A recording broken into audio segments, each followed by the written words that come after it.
ready. It's none other than Sid Sarup from Bed Data Beyond, who oversaw cloud-based modernization of data, and Saket Saurabh, founder and CEO of Nexla, a leader in bringing automation to data engineering through a data product-centric approach. So let's have both of them. Yours, Saket, Sid, we know this is a fireside chat, so we have the fire ready for you. And please get the ball rolling. Awesome. Thank you, Ravit. Maybe I'll start with a quick intro. I'm Saket. I'm co-founder, CEO at Nexla. And our focus as a company is to make data ready to use for everyone, whether it's an analyst, a business user, data scientist, or developer. And we are doing that by bringing automation into data engineering. And here with me today is Sid Sarup. Welcome, Sid. Thanks, Saket. And again, thank you, Ravit and Kate, for the opportunity. So Sid, why don't you introduce yourself a bit, share with the audience about your own background with data. Sure. So my name is Sid Sarup. I run the retail media network and personalization business of Bed Bath & Beyond, which essentially is turning data into dollars, if you may, using an anecdotal phrase there. Before this role, I used to run the data analytics, insights, and reporting team for Bed Bath & Beyond. And in that role, pretty much ran the work streams of data engineering, business insights, reporting, and data sciences, and worked closely with Nexla as we went through a cloud migration project going to BigQuery and using Nexla in order to do so. Thank you, Sid. So why don't we start a little bit, and this session is basically meant to be, conversational, introduce the audience to some of the complexities of data in a very practical fashion. So Sid, let's start with sharing maybe a little bit of detail about what makes data in retail and e-commerce so complex. It's a very wide diversity that perhaps not everybody might have gotten an insight into. So please share with us a little bit on that. Sure. So we are retailers, and from a retail perspective, just in order to understand the business challenge, which the data team has to pretty much serves from a business need perspective, you can use the 3 V's framework. So if you think of the retail environment, as Saket, you alluded to, the variety of data, the velocity at which that data needs to be available, and the volume of the data is of a pretty significant manner. If you look at the variety piece, we can start from all the customer data that we collect, and even within the customer data, we can talk about from a browsing site, so from the website, and the petabytes of data that is left as a digital footprint, to the transaction data. And then, of course, apart from the customer data, there is product data of not only the products that we sell as retailers, but we are a marketplace now. So we have partners who sell on the Bed Bath marketplace, and there's a huge amount of product data that we are custodians for. And then there is this whole piece about the promotions pricing data. Retail is quite a promotions-driven business at certain points on time, especially during our big seasons. And then there is this huge new or somewhat new data set that we as retailers are getting more and more interested and curious about, which is media-related data. So, for example, as a retail media network, we are very curious about the media consumption patterns, not only on our platform, but also in some cases, some of the adjacent platforms that we support. So there's that whole of the marketing data of what channel is the customer's attention in and the customer engaging us with. And then the final piece of the puzzle is, of course, the critical corporate data. So be it finance, be it supply chain, so on and so forth. So as you can imagine, immense variety of the data that as a team, we have to make sure gets the proper treatment, and of course, the business objectives are met. And then from a velocity standpoint, Some of it is real time. So, for example, any of the loyalty implications, our loyal customers do a transaction, want to know how they are doing as far as earning points for Bed Bath is concerned, and that is pretty much real time data that needs to be made available. So, from that velocity to significantly high velocity when it comes to a lot of other marketing and customer facing functions, the velocity is pretty much real time and near real time for pretty much all of that we do. And from a volume perspective, I think we addressed it earlier, especially because, as Saket, you mentioned, we are talking about e-commerce and digital experiences. There is petabytes of data involved. Yeah, absolutely. So actually, that's something that we have seen working with several companies within the ecosystem of retail e-commerce, whether those are delivery providers like DoorDash, Instacart, retail e-commerce companies like yourself, companies in the logistics side like Narvar, companies on the marketing side like LiveRamp, that within the e-commerce ecosystem, there's a lot of data between the companies and the various partners, and some of it is real time. So not always looking at data in a static place, but also looking at point of sales, for example, and loyalty and so on.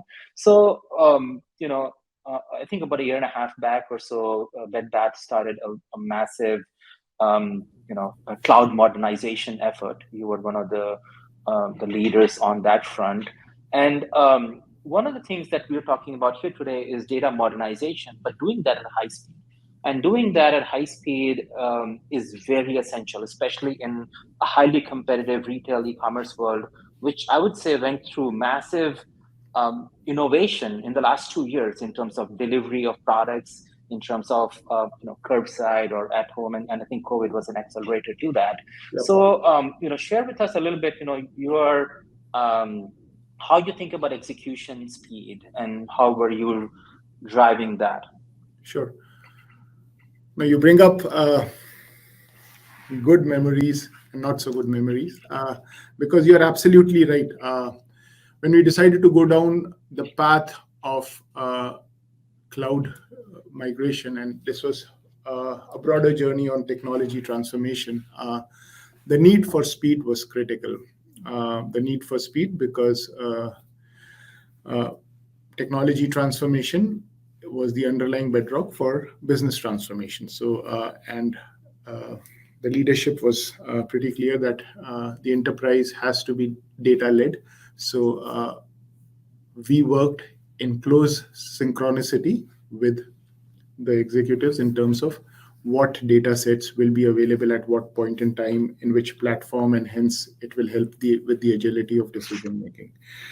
So the framework that we used was pretty much to, as I mentioned, drive the platform migration by having two priorities. One, to be always responsive to the business needs. So we scheduled our calendar of migration and the choice of tools in a manner which was very focused on what will be available at what point in time and what are the tools that will help us do that. And second was, apart from speed, was flexibility. So the tools that we chose to use were the tools that were going to be flexible and had proven themselves in the marketplace of as business situations change, and I'm sure we'll talk about some of those examples.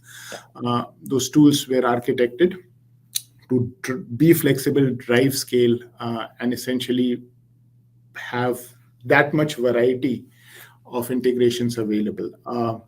Our focus was on our business seasonality. So anything that we do is driven by the holidays calendar in retail sector. And of course, as I said, the data migration was part of a broader technology migration. So we were bringing in a lot of new platforms, a new ERP, a product lifecycle management system, and all those had to be put in place. So we had a very structured process to decide what are the kind of platforms we'll use that are, one, responsive to business, and second, flexible. I hope I addressed your question, Saket. Yeah, absolutely. I think the way I think about getting to speed is one is the architecture side, and I think cloud is a big driver of speed in this case. Using BigQuery or a cloud warehouse in your case as one of the core components of that. Of course, as we said, data is also real time. So, warehouses alone are not the complete solution. The tools, and of course, then the process on the people side, right? Some of which is also tools driven. So I think, we covered this well. And thanks for sharing how you drove speed in this execution. Okay. Cool. Saket, if I may, you have built a powerful enterprise platform, and we were lucky to partner and drive some of that speed and flexibility using Nextla. Can you give, what was your data engineering approach as you went about building the platform? Yeah, and of course, happy to share that, Sid. So when we started Nextla, we were coming in as a team from having worked in the broader advertising space, where processing hundreds of billions of records is a normal course of business every day.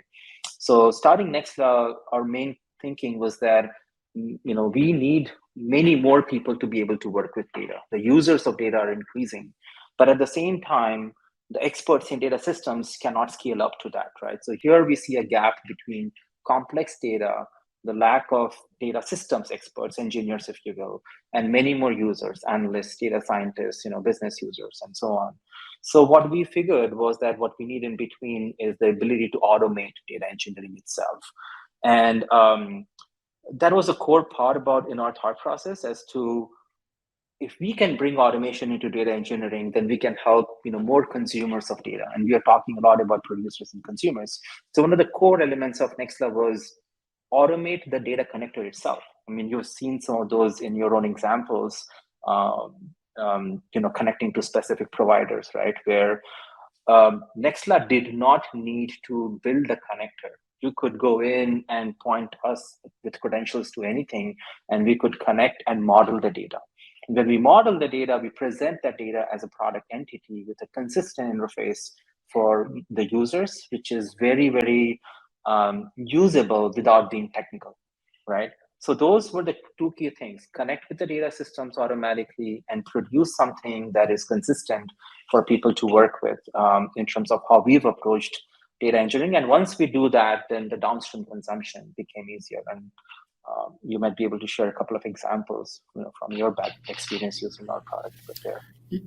Absolutely. So as we were going through this pandemic, we made many pivots, and fulfillment was a specific part of the pivot that we made. That as customers' shopping behavior changed, the endpoints of how the customer got the merchandise changed significantly, and we were bringing in many partners. Uber Eats was one of those partners. Instacart was another. And we needed to get our data stack pretty much flow, not only the information required to our partners, but also our reporting teams get the data on how we are doing.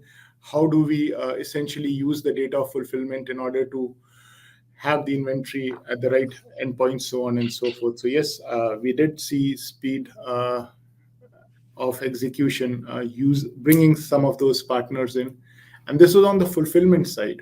Similarly, on getting better access to more data sets, we worked with a vendor who brought in a totally different data set when it came to online browsing, and we were able to use Nextla in order to bring that data set in. So we did see all those integrations pretty much in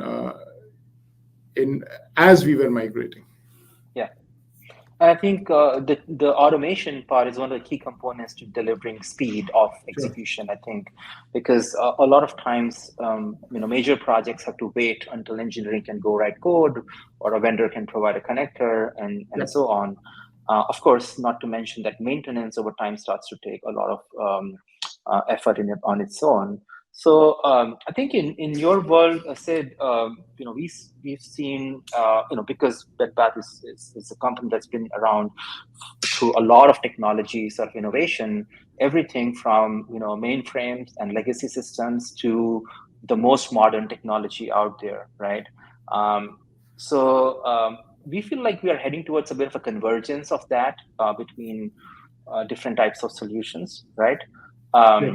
Whether it is legacy batch ETL, modern ELT, reverse ETL, and so on. From your perspective, what do you think in terms of convergence, where you had a lot of tools to converge into field? It's a controversial question because from my perspective, I'm pretty clear. I welcome convergence, and the reason for it is where we are in our journey, and a lot of businesses are there. It makes sense if the technology is available to have a more streamlined architecture. Not only does it make a lot of the engineering work easier, but in these times where we have so much of talent-related challenges, it makes for the tool learning, its adoption, and of course, having some kind of a career planning around engineers that we are hiring straight out of colleges become a lot planned and easier. So I welcome convergence from a, if you may, talent management perspective. There's also the whole piece of governance, where especially large enterprises have many different tools, and then that leads to its own monitoring challenges. So from that perspective also, the stage at where businesses, and as we keep seeing macro conditions evolve, we have to be flexible, we have to stay close to transformation, and governance helps immensely if there is some kind of a convergence of integration tools. And the other piece which we have increasingly seen is the whole piece around scaling businesses. So for example, our marketplace business scaled immensely, and then in other situations, in some of my peers' organizations, there has been a lot of mergers, acquisitions, changing decisions to be made around various tools. And in those kind of scale aspects also, I am a big believer. I do understand and acknowledge that there could be different conditions elsewhere, but the condition as it exists right now, and because the technology is available, I vote for convergence. Yeah, I think in our case, what we found was that making our connectors not only auto-generated, but also bidirectional, and then having the execution engine be something that can handle different speeds, so batch, streaming, and real-time, actually allowed us to provide a single solution to your team across typical iPaaS, ETL, reverse ETL, ELT, and such models, kind of increasing the execution speed, because the team had to learn one type of tool and not 5 different types of tools, right? So we're certainly kind of seeing that need for convergence come in. So that iPhone moment of when a lot of applications converge into a single device, like an iPhone, a camera, a music player, a phone, and all that stuff, we think that's coming to this world as well. So Sid, let's move towards wrapping this session up, but no, I think fireside chat is done without a lightning round. So let's start with a few very fast questions and 1 to 5 word answers. So easy one. So data or data? Data. Okay. Data integration or data in place? I'll go with data integration because it provides, I'm all for data democratization, and data in place provides that, but it puts a lot of burden on the consuming teams. Okay. Data products, logical data products or physically materialized data products? Physically materialized data products, and again, more towards data democratization, and hence that choice. Okay, so you're not worried about too many copies floating everywhere as you materialize more and more data products. Let's go next one. Data pipeline or data flow? We use Airflow, so I'll go with data flow. Okay. Data fabric or data mesh? I'll go with data fabric, and again, because I get nervous about groups managing data by themselves. Okay. Batch or real time? Last one. The business I'm in, real time as much as possible. I realized the problems with real time. So one of the folks who helped with some of the retail migrations said that near real time is good enough. Okay, great. Closing question. You have moved from being a data exec, you were the vice president of enterprise data and analytics, and to now becoming a general manager. We think that, and that's just my personal opinion, is that with so much strategy being driven by data, is this a career path for more data execs to become general business leaders? Well, one disclaimer and two observations. The disclaimer is that everybody's ikigai is different. So your path might be your own path. But if the aspiration is to drive from insight to action, which I find a lot of my peers have a technology background, but a management mindset, then businesses welcome that. So yes, I see a lot of folks moving on this career path. And then the second piece, which is driving this transition, is that all businesses are embracing the reality of digital first consumer, including health tech and financial services in a big way. And when it's the digital first consumer, a lot of those experiences are driven by data. So I think it's the right path if folks are willing to take that. Okay. Thanks, Saket. This was phenomenal. Thank you so much. Are there any questions? Yes. Are there any questions? How much time do you have is the first question for all of us. Thank you so much for that fireside chat. I think it was really, really insightful to hear the story, the journey. We definitely have lots of questions from the audience. Ravid, I'll let you kick this one off. Yeah, 100%. The first question that we have was from Mike Nash. Let's take this one. Great talk, Saket and Sid. Recent stats are showing that there is a slight rise in on-prem solutions for speed and security. How do you see future trends for this versus cloud? I'll give you a quick answer and let Sid elaborate on that. I think, especially because we work with some of the largest banks in financial services, we have companies like Johnson & Johnson using our product.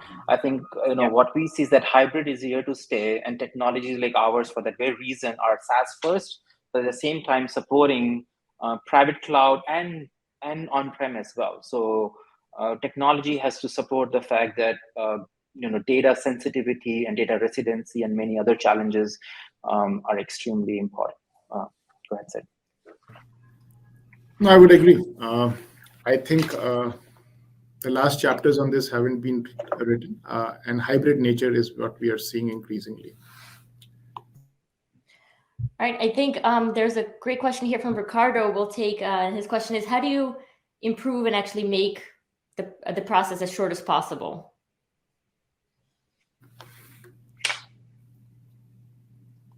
Sid, do you want to go for that first? Sure. I think from the process perspective, what we did was we had very well-defined domains that we moved to the cloud, and we pretty much did end-to-end, from data engineering work to reporting work to some of the data modeling work. So it's the classic agile methodology of planning your sprints, and I guess Saket can speak a lot to the data product management coming there. That helped us move small, if you may, but self-contained data sets pretty fast. Yeah, my quick note on that is, seeing this across companies, especially like very fast innovating companies like DoorDash, is shifting who does the work. So more work that shifts from having to write code to tools that bring automation is one part, and shifting how the work gets done. So both who does it, moving from engineers to merchandising teams, for example, in their case, and how it's done. And that's how process gets faster. And a lot of it is being able to have tools that let people collaborate. Every time you have to say, I need this, someone has to build that, then you get it back and say, no, I need something different. That back and forth is the number one inefficiency in process. Great, thank you. And then just one final question for both of you, since you've both been through this process. I'm assuming you have some lessons learned. And I wanted to ask, is there something you would have done differently knowing what you know now if you were to do this all over again? Well, I can go in first. I think the short answer, and it is a maybe not so believable answer, is no. I think we went ahead and Wow. and put a very strong process in place. A lot of business challenges and technology challenges and pivots happened. And yet we were able to sunset a lot of technologies, Hadoop, Netezza, and others. And we were able to bring in a lot of new platforms that I spoke about. So I think it was a good job done. And my answer is, I think it went off well. Wow. Saket, Very anything cool. you want to add there? Yeah, I think from the Nextler perspective, I would say that my answer is very similar. The product plan that we started with, 5-6 years ago, hasn't changed much. We went with the approach of automating data engineering. It was a harder problem to solve. It took us, a little bit of time to build the right solution, but look at the adoption with the high quality enterprises that are using us. The second thing that I would say is that we went for multi-velocity data and this hybrid on-prem, like supporting a complex set of technologies. So when enterprise first, we said, look, if we solve problems for small companies, they will never be enterprise grade to the extent that very large companies need. So we went enterprise first, but we made an easy to use product. So now we are coming down and bringing it to everybody in the market. So we're scaling very rapidly with that. I would say the only thing that I would have changed is, sharing more about and earlier and sooner about what we have been doing and how we've been building it. So, we are out here telling people that there is a better way to work with data. And there is the one answer in technology that's always true is it depends. When people say, hey, should I do this to solve the problem? Or should everybody just use this or that, or modern data stack or cloud or on-prem or warehouse or whatever? The answer always is it depends. Let's understand what problem you're solving and then choose the right solution. So I would say that is certainly the case even here. Yes, I agree. I think every time I ask a question from anyone, they always say, oh, it depends. It always depends on the situation, the market, the software you already have, and all of that. Well, Sid and Saket, I want to really thank you so much for the time that you took today for the fireside chat. Thank you so much for speaking at the Modern Data Fest. We really appreciate it.